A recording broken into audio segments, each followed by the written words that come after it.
দেশি খেজুরের এরকম চাটনি কখনো খেয়েছো? গাছ থেকে খেজুর পড়েই যাচ্ছে কিন্তু খাওয়ার লোক নেই। ভাবলাম এই খেজুর দিয়ে একটা চাটনি রেসিপি করা যাক। খেজুরগুলো ভালো করে ধুয়ে নিয়েছি, আর এদিকে কাজু আর কিশমিশ ভালো করে ধুয়ে জলে খানিকক্ষণ ভিজিয়ে রাখলাম। এখন কড়াইতে সামান্য তেল দিয়ে দিলাম 2 চামচ 5 ফোড়ন। তার মধ্যে খেজুরগুলো দিয়ে 2 মিনিট কুক করে নেব।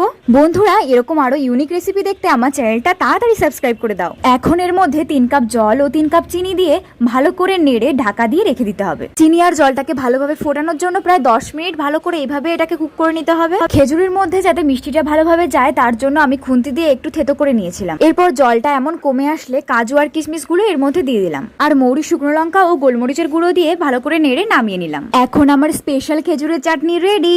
এটা এত সুন্দর দেখতে লাগছে, দেখেই খেতে ইচ্ছে করছে। তোমরা যারা এই রেসিপিটা আগে কখনো খাওনি তারা প্লিজ একবার হলেও ট্রাই করে দেখো। আমি তো এরপর থেকে প্রতি বছর খেজুরের সিজনে এইভাবেই খেজুরের চাটনি করবো। কার কার আমার মতো চাটনি দেখলেই জিভে জল চলে আসে কমেন্ট করে জানিও কিন্তু।